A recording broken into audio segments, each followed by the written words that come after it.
Okay, so it is almost New Year's, and we just finished Christmas, which was very exciting, very wonderful, very special, very fun. Anyway, just hauled the tree out yesterday. Just too many pine needles everywhere, so then I put Xander's crib there. Anyway, so because it's almost New Year's, I wanted to take the moment to tell you a little bit about what New Year's is like at the Bruderhof. Obviously, it will not be like this year. We'll have to find different ways of doing things, which is sad, but it's also exciting, but a little bit sad because I love how we usually do New Year's Eve. Anyway, so here goes. You're being so good. Okay, so once the excitement of Christmas is over, I like this time of year to kind of just reflect on the past year and just to take some time of quiet. Because like Christmas can be so busy and so exciting and it's wonderful and everything, but in this time of in between the years, we as a community and I personally start kind of like reflect on the old year and then also on what will come in the new year. And it's almost like one of the most special meetings or gatherings of the year, and we call it the New Year's Eve meeting. What happens is the whole community will gather in the dining hall, or for us here at the Mount, it's the chapel, around 10 p.m. And usually as you walk from your house to the dining hall, the roads will be lit by candlelight. So often, like, I remember when I was in high school, we would collect old candles and stuff for ages, and then we would make, like, if there was snow, obviously there isn't snow this year, it all melted, unfortunately, but there's usually, like, snow castles or, like, little things, like, to line the paths, and it's just, like, gives this sort of expectant feeling of, looking forward to the new year. Anyway, then when we would get into the dining hall or into the space where the New Year's Eve meeting was to be held, that room was also decorated beautifully with like a timeline maybe of the events, the community events from the previous year, and also world events. Like, so for this year, obviously we won't be gathering in a big space, but this year we would see something on the timeline like the protests, the COVID obviously, or like the protests here in America this summer, or wildfires on the west coast of this country or in Australia, just that type of stuff, the refugee crisis, and of course this last Christmas Day, the big bombing in Nashville, Tennessee.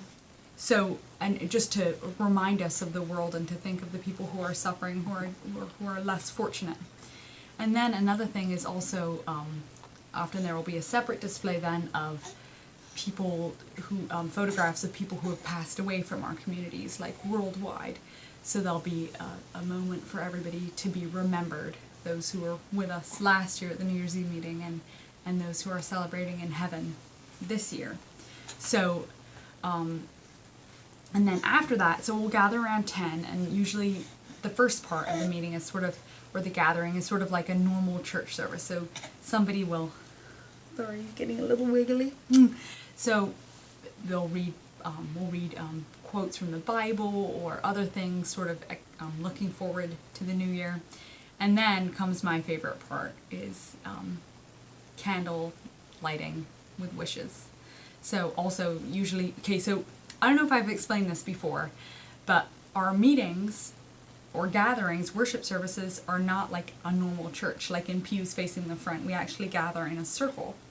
So in the middle of the circle is a tree with unlit candles on it. And then next to the tree is like this little stool with one lit candle. And then from there, everybody will light a candle. And then you can say a wish, or you can even just just quietly get up and light a candle if you don't wish to say what you're thinking of, or but children light candles, teenagers light candles, parents, grandparents, anybody can light a candle for whatever they're thinking about. So last year I lit my candle for Xander, right? Because he was on the way. That's just a little side note. And so so after the candle lighting will go on for a long time. I love you. The candle lighting will go on for a really long time. Usually people can't stop. And like some years they have even blown out candles and relit, which I always found a little bit sad, but then I guess people will make a mental note to like get more candles out for next year so you don't have to blow other people's out. Okay, so then what happens next? Okay, and then like about 5 minutes to 12, 5 minutes to midnight, or a little bit before, it'll just be quiet. So it'll be quite a long chunk of quiet. And then the bells will chime 12. And usually it's just like a big gong outside the dining hall where somebody will hit it 12 times. But actually here at the Mount, there are 2 bells that will be timed to peal, timed to ring just then. So that's one cool thing about the Mount, because we used to be an old Redemptorist seminary that is now a Bruderhof community. Anyway, so, and then after that, a group of people will sing the first verse of an old 17th century night watchman song. Hear, good folk, now from the tower, 12 o'clock is now the hour. Time shall pass, and man must be mindful of eternity. And then we'll celebrate at the end, sometimes with crackers and cheese and olives. And I remember as a kid mostly just celebrating that I had stayed awake for the whole thing. Yeah? Oh.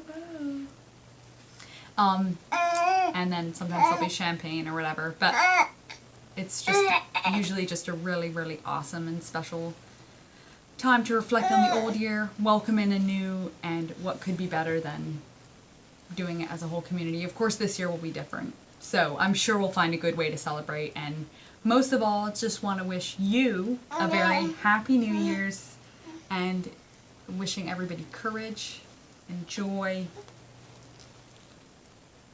I think 2021, while it will probably have challenges, I think it will also be a very wonderful year. So I'm looking forward to it, and I hope you are too. Xander, you say bye?